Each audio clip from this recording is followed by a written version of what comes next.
Très bien, Anthropic se prépare à lancer quelque chose de vraiment incroyable dans le monde. Nous parlons de Mythos One, leur modèle d'IA le plus puissant à ce jour, qui sera apparemment bien plus accessible que prévu. Je vais vous expliquer ce qui s'est passé, car il y a beaucoup à dire. Donc, l'histoire commence avec le projet Glasswing, qui est une initiative lancée par Anthropic, où ils ont utilisé Claude Mythos pour trouver des vulnérabilités dans les logiciels. Et quand je dis qu'ils ont trouvé des vulnérabilités, je veux dire qu'ils ont complètement bouleversé la compréhension de l'industrie de la cybersécurité sur ce qui est possible.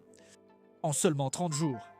Mythos a découvert plus de 10 000 vulnérabilités logicielles de gravité élevée ou critique chez environ 50 grandes entreprises technologiques et développeurs d'infrastructures. On parle d'entreprises comme Cloudflare, Mozilla, OpenBSD et plein d'autres qui font essentiellement fonctionner Internet. Mais c'est là que ça devient fou. Cloudflare a signalé que Mythos avait trouvé 2000 vulnérabilités dans leurs systèmes principaux, dont 400 classés comme étant de gravité élevée ou critique. Mais écoute ça, le taux de faux positifs de l'IA était en fait plus bas que celui des meilleurs testeurs de sécurité humains. Le navigateur Firefox 150 de Mozilla a été corrigé pour 271 vulnérabilités critiques d'un seul coup, soit plus de 10 fois ce qu'ils avaient retrouvé dans Firefox 148 avec l'ancien modèle Opus 4.6 et OpenBSD. Mythos a découvert un bug caché depuis 27 ans dans leur base de code, puis a tranquillement construit toute une chaîne d'exploitation sans aucune aide humaine. L'Institut britannique pour la sécurité de l'IA a même officiellement confirmé que Mythos Preview est le premier modèle d'IA au monde capable de vaincre entièrement leurs défis à double réseau de bout en bout. Cette chose fonctionne véritablement à un niveau que les chercheurs en sécurité décrivent comme des capacités offensives cybernétiques dignes d'un État-nation. Un chercheur qui a participé au test bêta a littéralement déclaré sur X que c'était comme regarder un chasseur F-22 passer au-dessus de sa tête tout en tenant une lance. Maintenant, Anthropic a également utilisé Mythos dans un scénario commercial réel chez une banque partenaire, et cela a effectivement permis d'arrêter en temps réel une tentative de fraude au virement d'1,5 million de dollars. Des pirates avaient compromis des comptes email de clients, utilisé le clonage vocal par IA pour passer des appels frauduleux, et ils étaient littéralement à quelques instants de finaliser le transfert. Lorsque Mythos a détecté l'arnaque en analysant des schémas de comportement anormaux et a bloqué la transaction. Et on pourrait penser qu'avec quelque chose d'aussi puissant, Anthropic le garderait bien verrouillé, non? Eh bien, c'est là que les choses deviennent intéressantes. Vendredi dernier, Anthropic a annoncé que Mythos resterait restreint et qu'il était peu probable qu'ils le rendent accessible au grand public de sitôt. Ils ont spécifiquement mentionné la nécessité de développer des mesures de sécurité bien plus solides avant de rendre les modèles de la classe Mythos disponibles dans le cadre d'une mise à disposition générale. Mais littéralement, le lendemain, des utilisateurs ont commencé à remarquer l'apparition de quelque chose appelé Mythos One et Claude Mythos One Preview dans Claude Code et Claude Security. Cela n'a été visible que peu de temps, mais des captures d'écran fournissent des preuves claires. De nouvelles chaînes sont apparues dans le code source, faisant explicitement référence à l'accès au modèle Claude Mythos dans Claude Code et Claude Security. Donc, soit Anthropic prépare un déploiement beaucoup plus rapide qu'ils ne le laissent entendre, soit quelque chose a changé de façon spectaculaire dans leur évaluation de la sécurité, pratiquement du jour au lendemain. Ce qui se passe aussi en coulisses, c'est que Anthropic développe tout un nouveau tableau de bord de sécurité cloud pour les clients entreprises. Cet outil affiche les vulnérabilités détectées avec des graphiques historiques sur 7 et 30 jours, ainsi que des résultats de triage détaillés. Cela place la sécurité cloud en concurrence directe avec des plateformes dédiées à la gestion des vulnérabilités comme Snyk et Veracode, ce qui est significatif pour le marché de la sécurité des entreprises. Et pour compliquer encore les choses, il y a des rumeurs selon lesquelles Claude Opus 4.8 serait en préparation et que certains partenaires d'Anthropic feraient déjà des évaluations internes. Si cela sort dans les prochaines semaines, cela correspondrait au rythme qu'ils ont établi avec Opus 4.7 en avril dernier, et cela s'alignerait parfaitement avec toutes ces initiatives autour de Mythos et de ses produits de sécurité. Mais parlons de ce que cela signifie réellement pour l'écosystème au sens large, parce que les choses deviennent compliquées. Anthropic a passé en revue plus de 1000 projets open source essentiels qui en gros soutiennent l'Internet, et ils ont identifié au total 23 019 vulnérabilités. Parmi celles-ci, 6202 ont été évaluées par Mythos comme des vulnérabilités de gravité élevée ou critique. Ils se sont associés à 6 sociétés de recherche en sécurité indépendantes pour tout vérifier manuellement. Et le taux de vrais positifs de l'IA s'est élevé à 90,6%. Après la vérification finale, 1094 d'entre elles ont été confirmées comme des vulnérabilités de gravité élevée ou critiques avec des preuves concluantes. Un cas qui illustre vraiment à quel point cela peut être dangereux concerne Wolf SSL, qui est cette bibliothèque de cryptographie open source largement utilisée et qui fonctionne sur des milliards d'appareils dans le monde entier. On parle d'appareils IoT, de routeurs, de voitures connectées, de toutes sortes de choses. Mythos a fait plus que découvrir une faille dans Wolf SSL. Il a écrit son propre code d'attaque qui permettrait aux hackers de forger des certificats numériques et de créer de faux sites bancaires ou de fausses pages de connexion email parfaitement réalistes.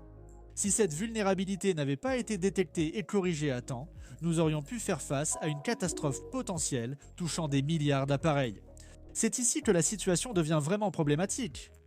Le goulot d'étranglement en cybersécurité était autrefois la découverte des vulnérabilités, mais Mythos a essentiellement réduit ce coût et ce temps à presque zéro.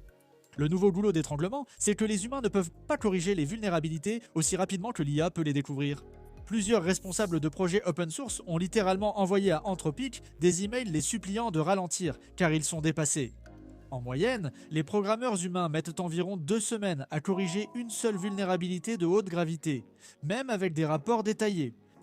Sur les 1129 vulnérabilités qu'Anthropic a soumises aux auteurs de projets open source, seulement 75 vulnérabilités critiques ont réellement été corrigées jusqu'à présent. Pour remédier à cela, Anthropic a lancé un outil appelé Cloud Security, qui est un outil d'automatisation destiné aux clients de Cloud Enterprise, et qui ne se contente pas d'identifier les vulnérabilités, mais génère également les correctifs nécessaires. En seulement 3 semaines depuis son lancement, les clients entreprises l'ont utilisé pour corriger rapidement plus de 2100 vulnérabilités. Ils ont aussi publié en open source un pipeline de détection de bugs avec instructions personnalisées, un cadre d'automatisation pour permettre à Claude d'explorer de grandes bases de code et des sous-agents clonés pour l'analyse parallèle. Et un générateur de modèles de menaces qui identifie automatiquement les points les plus vulnérables de votre système. Cisco s'est même lancé et a annoncé qu'ils allaient rendre open source quelque chose appelé le Foundry Security Spec System pour construire un cadre d'évaluation de la sécurité similaire à Mythos. La vision ici, c'est que l'IA détectera les vulnérabilités et générera des correctifs, les humains n'étant responsables que de la révision finale. C'est censé être la forme ultime de la cybersécurité du futur. Mais la position d'Anthropic concernant la publication de Mythos a été très prudente, et pour de bonnes raisons. Ils ont déclaré qu'ils ne le rendraient pas entièrement public, tant qu'ils n'auront pas mis en place des mesures de sécurité plus solides et de niveau supérieur. Le rapport de TestXBow a montré que Mythos Preview a réalisé un saut générationnel par rapport à tous les modèles existants sur le benchmark d'exploitation web, démontrant une précision sans précédent, même au niveau de la génération de chaque jeton individuel. Si l'API Mythos devenait publique aujourd'hui, des groupes de hackers du monde entier et des organisations extrémistes pourraient créer facilement des milliers d'outils d'exploitation 0D à très faible coût, presque instantanément. Une catastrophe toucherait ordinateurs, systèmes hospitaliers et centres de contrôle des réseaux électriques. Pendant ce temps, il y a toute une autre histoire qui se déroule concernant les finances d'Anthropic, et honnêtement, c'est assez fou.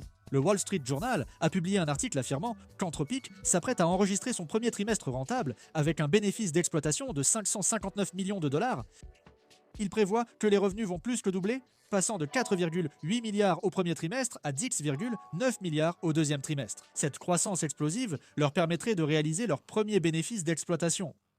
Mais Ed Zitron, qui suit de près les finances d'Anthropic, a complètement démoli ce récit. Il a précisé que le journal a ajouté une note en bas de l'article, précisant qu'on ne sait pas clairement quelle méthode comptable Anthropic a utilisée, car elle n'est pas encore tenue de respecter les obligations de publication financière des sociétés cotées. Donc, on parle ici de rentabilité en EBITDA non GAAP, potentiellement pour un seul trimestre. Le vrai problème, c'est de savoir comment Anthropic a réussi cela.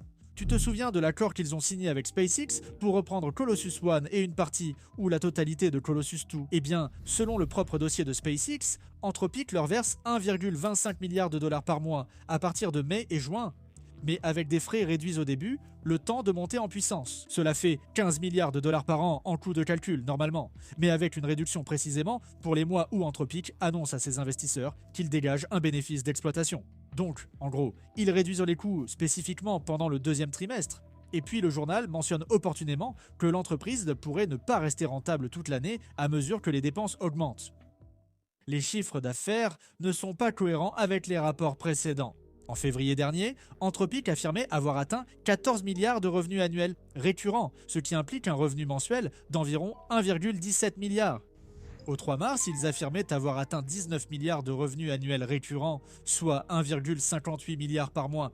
Mais ensuite, le 9 mars, leur directeur financier Krishna Rao a déclaré sous serment qu'Anthropic avait généré des revenus dépassant 5 milliards de dollars à ce jour.